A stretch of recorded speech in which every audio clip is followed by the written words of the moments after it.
गाजीपुर के जमनिया विधानसभा क्षेत्र में स्थित है नक्सर, और अभी अभी नया थाना बना है नक्सर थाना, जिसके थानाध्यक्ष यानी थानेदार थे रमेश कुमार। रमेश कुमार के ऊपर आरोप लगा कि उन्होंने उस थाने में मौजूद अन्य पुलिसकर्मियों के संग मिलकर एक ब्राह्मण परिवार के 9 लोगों के ऊपर अत्याचार किया और वो ब्राह्मण परिवार पीड़ित है, ऐसा बताया जा रहा है और ऐसे आरोप भी लगाए जा रहे हैं। नतीजा ये निकला है कि फिलहाल गाजीपुर के पुलिस अधीक्षक ओपी सिंह के द्वारा नक्सर थाना अध्यक्ष रमेश कुमार और एक उनके जो सहयोगी हैं, जो पुलिसकर्मी हैं, एसआई हैं, कृष्णा यादव उनका नाम है, इन दोनों लोगों को लाइन हाजिर कर दिया गया है। लेकिन अब इसके पीछे की पूरी कहानी क्या है, वो कौन 9 लोग हैं, क्यों इनको लाइन हाजिर किया गया, वो घटना क्या थी, थोड़ा उसको सुनिए। लेकिन उसके पहले मैं आपको एक ऐसी बात, एक ऐसे कॉल रिकॉर्डिंग को सुनाने जा रहा हूं जो आपके शायद दिल को झकझोर दे। उस कॉल रिकॉर्डिंग में किस तरह से थाना अध्यक्ष रमेश कुमार को, जिनको लाइन हाजिर किया गया है, रमेश कुमार को गालियां दी जा रही हैं और उन्हें जय श्री राम और जय भीम की परिभाषा बताई जा रही है।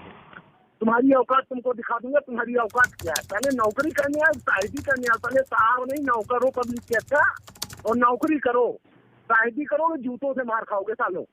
सर चल, पंडित के मुंह में जूता रखता है, राम राम नहीं भीम बोले। तेरा बाप ठीक है, सारा आरोप और सत्य है सर। तेरा बाप छोड़, ये बता पहले मुझको। यहाँ सर भीम सर भीम का इतिहास जानता है? बता, भीम का इतिहास जानता है? बाबा अम्बेडकर का इतिहास जानता है?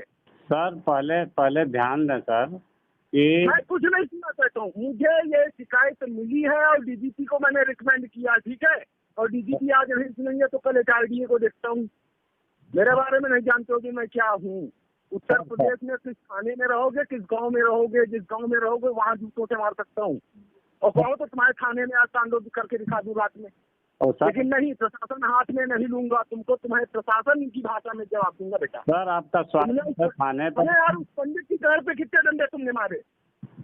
सर एक भी डंडे नहीं मारा गया है, लेकिन उसकी घर पूरी खुली पड़ी, फोटो भेजूं मैं, वीडियो भेजूं? हम लोगों पर है सर, थाने के अंदर का वीडियो भेजूं। बताओ उस पंडित को कितने घर पे डंडे मारे तुम्हारे किस पुलिस वाले ने मारे? मैं सर विश्वास करें हम लोगों को। पुलिस पर हमले से शुरू हुआ गाजीपुर का नक्सल कांड पुलिसिया उत्पीड़न से लेकर अब राजनीति तक पहुंच गया है। 10 लोगों के खिलाफ मुकदमे दर्ज किए गए, उनमें से कुछ के आपराधिक इतिहास भी हैं। और तो और अब राजनीति गर्म हो चुकी है। तमाम पार्टियों के नेता उस पीड़ित परिवार के घर पहुंच रहे हैं, जिसका दावा है कि पुलिस ने उनको प्रताड़ना दी है। मैं उत्तर प्रदेश के न्यायप्रिय मुख्यमंत्री पूज्य योगी आदित्यनाथ जी के निर्देश पर परिजनों से मिलने के लिए और उनसे मिलकर के उनकी समस्त बातों को मैंने समझा है। माननीय मुख्यमंत्री जी को मैं रिपोर्ट करूंगा। इसके पूर्व प्रथम दृष्टया जिन्हें दोषी पाया गया था, थानाध्यक्ष नक्सर हाल्ट रमेश कुमार को प्रशासन ने लाइन हाजिर कर दिया है। न्याय एक ऐसी चीज है जो अगर किसी को मिल जाए तो उसका जीवन संवर जाता है। और मैं खड़ा हूं इस समय जनपद न्यायालय पर। यहाँ लड़ाई किसी जाति की नहीं है, यहाँ लड़ाई भारतीय सेना और भारतीय पुलिस की नहीं है। यानी जो घटना घटी है नक्सर थाना में, जी हाँ, उत्तर प्रदेश के जनपद गाजीपुर में स्थित है नक्सर थाना, और नक्सर थाने में जो घटना घटी है, जो नक्सर कांड हुआ है, ये सबको पता है और जन जन तक ये बात पहुंच चुकी है। अब ये कांड कौन सा मोड़ ले रहा है और इस कांड में जो जांच हो रही है उस जांच का क्या रिजल्ट आएगा, ये तो देखने वाली बात होगी। लेकिन आपको दिखाते हैं ये छोटी सी रिपोर्ट। पहले इस रिपोर्ट को देखिए, फिर करेंगे आगे की बात।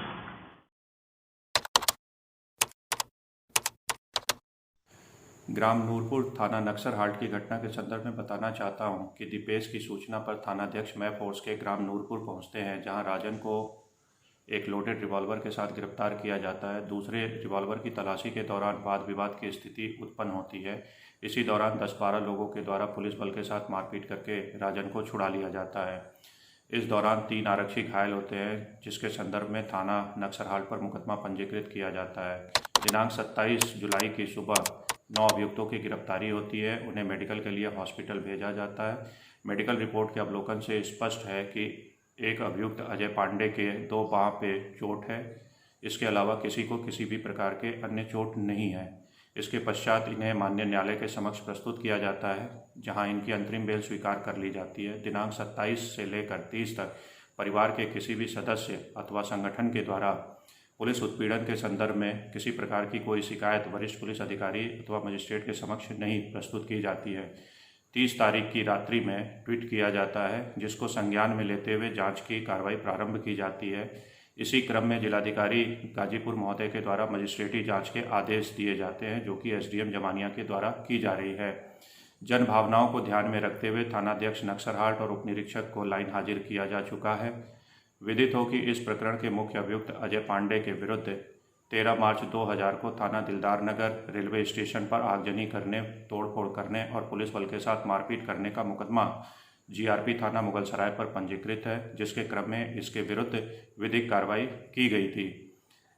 विभिन्न सामाजिक संगठनों और व्यक्तिगत रूप से इस संदर्भ में जातिगत टिप्पणियां की जा रही हैं, जिससे जातिगत विद्वेष फैल रहा है और माहौल खराब हो रहा है। उक्त सभी टिप्पणियां भारतीय कानून के अंतर्गत दंडनीय अपराध की श्रेणी में आता है, जिसके संदर्भ में सोशल साइट्स पर मौजूद टिप्पणी पोस्ट से साक्ष्य संकलित किए जा रहे हैं, जिसमें विधिक कार्रवाई की जाएगी।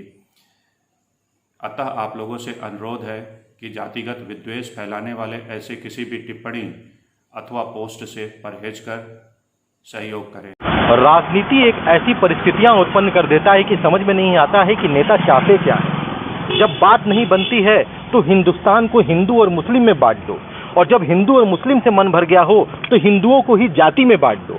अब लड़ाई हिंदू मुसलमान की नहीं रह गई, अब लड़ाई को इन्होंने बना दिया है ब्राह्मण और SC ST की। तो क्या ये लड़ाई इतनी गंभीर हो गई है? क्या ऐसा नहीं आपको प्रतीत होता है कि हम हिंदुस्तान के टुकड़े कर रहे हैं? क्या जाति की बात करना हिंदुस्तान को तोड़ना नहीं है? जब जाति का मुद्दा नहीं पैदा हो रहा तो आप जाति की बात क्यों करते हैं? यहाँ बात अपराध और कानून की है, तो बात अपराध और कानून में ही सीमित रहनी चाहिए। एक थाने में एक दलित भी नौकरी करता है, एक ब्राह्मण भी नौकरी करता है, एक यादव भी नौकरी करता है, एक पासी भी नौकरी करता है। तो क्या वो किसी एक व्यक्तिगत जाति के ऊपर अत्याचार कर सकता है? तो क्या दूसरे जाति वाले को बुरा नहीं लगेगा? जब एक थाने में विभिन्न जातियों को, विभिन्न धर्मों के लोग नौकरी करते हैं तो वो जातिगत कैसे हो सकते हैं? और अगर हो सकते हैं तो ये जांच का विषय है। लेकिन आपको बोलने का अधिकार नहीं है कि आप बिना जांच किए, बिना जाने, बिना समझे किसी को भी गालियां देना शुरू कर देंगे। हमारे बॉर्डर की रक्षा सेना करती है, तो हमारे देश में, हमारे जनपद में, हमारे क्षेत्र की रक्षा पुलिस करती है। दोनों ही रक्षक हैं, तो इन रक्षक को भक्षक मत बनाइए। मैं समझ सकता हूं कि पांचों उंगलियां एक बराबर नहीं होती हैं, चाहे पुलिस विभाग हुआ, चाहे अन्य कोई भी विभाग हुए, उसमें भी अलग अलग तरीके के अधिकारी, अलग अलग तरीके के कर्मी होते हैं। कोई गलत भी करता है, पुलिस उत्पीड़न भी होता है, उसकी भी खबरें आती हैं, और सेना के कई सारे जवान कुछ अपराध में लिप्त भी हो जाते हैं, ऐसी भी खबरें आती हैं। लेकिन इसका ये मतलब नहीं है कि हमारी भारतीय सेना ही खराब है, हम उस पर प्राउड ना करें। हम उसको हमेशा सम्मान करेंगे, करते थे, करते हैं और करते रहेंगे। और हमारी पुलिस भी हमारी रक्षा करती है, करती थी, करती है और करती रहेगी। लेकिन जो अपवाद है उसको ना किसी विभाग से जोड़े, ना किसी जाति से जोड़े, ना किसी धर्म से जोड़े। हम लोग चाहते हैं कि दरोगा जी को बर्खास्त किया जाए और जो भी साथ में पुलिसकर्मी हैं उनके साथ कड़ी कार्रवाई करते हुए उन्हें निलंबित किया जाए। परिवार के कितने सदस्यों के साथ मारपीट की गई थी? 9 लोगों के साथ। इसमें महिलाएं भी थी? नहीं, महिलाएं नहीं थी। 9 लोगों में कौन कौन लोग थे? 9 लोगों में थे अजय कुमार पांडे, पूर्व सेना कार्यरत, और कमल कुमार पांडे जो है उरी सेक्टर पाकिस्तान बॉर्डर पर भी तैनात हैं, और सुशील कुमार पांडे पूर्व सेना हवलदार, दीपेश पांडे, इंद्रजीत पांडे परिवार के ही सब हैं, विशाल पांडे, अभय पांडे, निर्भय पांडे, ये सब स्टूडेंट हैं। दीपेश जी, अजय पांडे के ऊपर पुलिस के द्वारा एक आरोप भी लगाया जा रहा है, उन आरोपों को लेकर क्या कहेंगे? कैसे फर्जी मुकदमे की बात कर रहे हैं? फर्जी मुकदमे की बात इसलिए कर रहे हैं कि पुलिस हमारे घर में ढुकी है बिना मतलब का। हम लोग कोई अपराधी नहीं है, ना ही कोई हम लोग का अपराधी छवि है, ना ही कोई हम लोग के ऊपर कभी कार्रवाई कुछ हुई है, ना कोई मुकदमा है। उनका ये कहना है कि सन 2000 में अजय पांडे के द्वारा जो है दिल्लार नगर में जीआरपी की चौकियों के फूकने का कुछ मामला नहीं। ये जो घटना हुई थी, हमारे परिवार के लोगों को मार दिया गया था उस समय हमारे पुलिस के द्वारा। हमारे परिवार के लोग में इसमें कहीं से भी कोई संलिप्तता नहीं है। ये एक दुर्घटना बस ये घटना हुई थी संजोग से। क्या अजय जी के नाम से उस समय मुकदमा कोई दर्ज है क्या उस समय का? जी मुकदमा दर्ज नहीं है, ऐसी मतलब जो बातें हैं मनगढ़ंत बातें, ऐसी कोई भी बात नहीं है। पुलिस जो है अपना काम इस समय अपना नाकामी छुपाने के लिए हमारे ऊपर काफी सारा पुलिस के जिम्मेदार अधिकारियों के द्वारा ये बात कही जा रही है। पुलिस के जिम्मेदार अधिकारी लोग के द्वारा बातें जो कही जा रही हैं, उस समय बहुत सारे लोग थे जो ये घटना को वहाँ पे स्टेशन पे बवाल किए थे, शायद गाड़ी ट्रेन फूंक दिए थे। उस समय तक हम लोग काफी छोटे थे, हम लोग को तो जानकारी उतनी नहीं है, लेकिन हमारे परिवार के एक व्यक्ति का जान गया और सरकार ने उस समय जो भी सरकार थी हमारे परिवार का कोई मदद नहीं किया, ना ही परिवार को कोई मुआवजा मिला।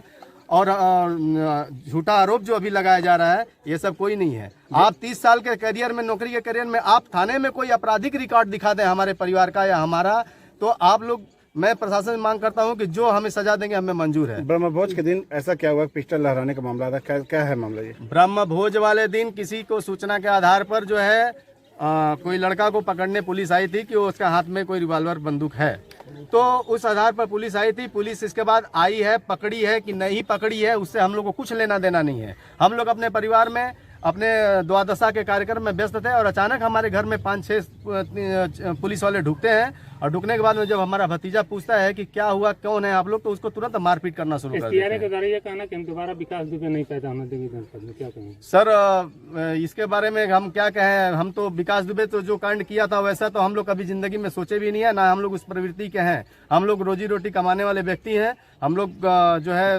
प्रशासन और संविधान के अनुसार रहने वाले व्यक्ति हैं, भारत के निवासी हैं। हम लोग ऐसा कार्य कभी न सोचा है न करेंगे। उत्तर प्रदेश के मुख्यमंत्री ने तुरंत संज्ञान घुसे थे भैया, जब पुलिस वाले आपके घर में घुसे थे तो क्या वे वर्दी में थे कि सिविल ड्रेस में थे? सिविल ड्रेस में थे।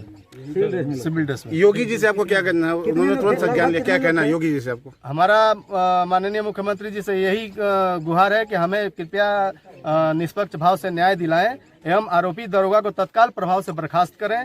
आरोपी दरोगा में है कृष्णानंद यादव और रमेश कुमार।